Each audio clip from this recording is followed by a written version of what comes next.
Hi guys, today we are going to talk about dividing with decimals using the standard algorithm. And the I can statement we're working on is I can divide with decimals using models and the standard algorithm. And as you can tell from the title of this video, we are going to be focusing on the standard algorithm. So if I wanted to divide to find a quotient and a remainder, so for example, if I had $73 to split with two people, the $70, we could say we have seven $10 bills, and each person can get three, which means that I would have to take away 6 of those $10 bills, which would leave me with one. Now, I can't split that one $10 bill. I can't rip it in half. It'd be worthless. So I'm going to have to split it up into 10 singles and bring down that extra 3. So I have 13 $1 bills now. That I would you can't divide that evenly either, but I can give each person 6 $1 bills, which would be eliminating 12 $1 bills, leaving me with 1. So the question is, what do I do now? Well, I take that dollar bill and I need to trade it out for 10 dimes. Okay, so now I have 10 dimes. Of those 10 dimes, I can continue to divide and give each person 5 dimes, which eliminates my 10 dimes because 5 times 2 is 10, and 0. Okay, so I'm looking at my quotient. I'm not going to give $365 to someone. That doesn't make any sense. But it does make sense that I would give them $36.50. Okay, because I can add as many zeros as I want to at the end. So my quotient is $36.05, or 36 and 5/10. Let's look at another example. How many times can I, or how can I share $91 with 4 people? Well, I have 9 $10 bills. That's enough to give each person 2. That eliminates 8 of the 10s, leaves you with 110. I can't share that 110 with 4 people, so I split it up into ones, and I have 11 ones.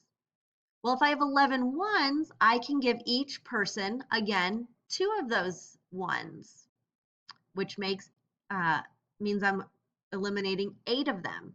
11 minus 8 is 3. I'm going to need to split those up into tenths or dimes by adding a decimal and a 0, and then bringing that 0 down and continuing to divide. So 4 goes into 30 7 times. 7 times 4 is 28, which leaves me with 2. I can continue adding zeros as many times as I need to until I get an answer that terminates or repeats. So here I added another 0, so I have 20 pennies now. 4 goes into 20 5 times. 5 times 4 is 20, and that leaves me with a remainder of 0. So now I know I'm done dividing, but I still need to put a decimal point in there because it doesn't make sense that if I have 91 of something that everyone's going to get 2,275. It does make sense if I estimate, let's say 80, turn that 90 into 80, and I say, well, what is 80 divided by 4? Well, that's 20. So everyone should get about $20. If I bring my decimal up, right up from where it is, everyone gets $22.75. So my estimate says, yeah, that could be right because 91 is more than 80, so they should get a little more. But let's look at a problem that starts off where I can't divide anything. So, is this possible?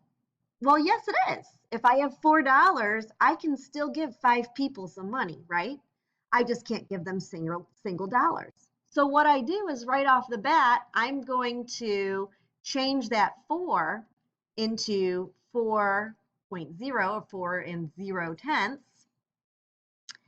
and now say, well, I can't give anybody a single, but I can take 40, I can change it into dimes and take 40 dimes and divide that into 5. And I know 5 goes into 40 8 times. And when I subtract, that gives me no remainder. But not everyone can get $8 because I don't have $8. But it does make sense for everyone to get a little bit less than $1. And if I bring my decimal straight up, you'll see I can 8 pence is a pretty reasonable answer, so we're probably right. Now it's your turn. Try each of these problems in your composition book.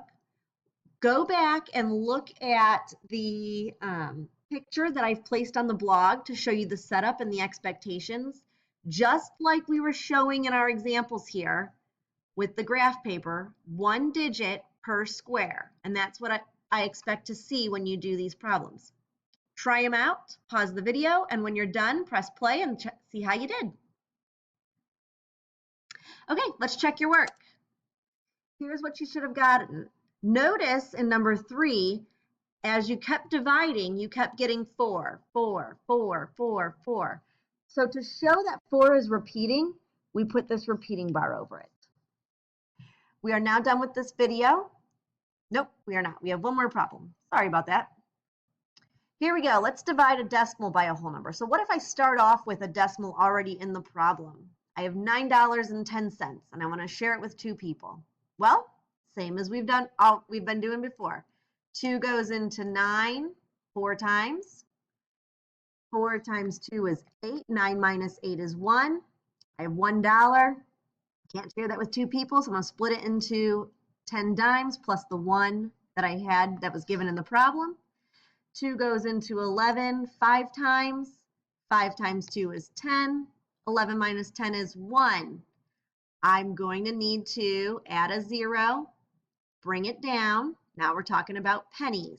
I can't share 1 dime with 2 people, but if I divide it into pennies, each person would get 5 pennies. 5 times 2 is 10. 10 minus 10 is 0. Bring that decimal straight up. 4 55 is your quotient. Now we are done with this video. You can go back and watch any part as many times as you need to, or watch the whole thing. But don't forget to WSQ in your notes.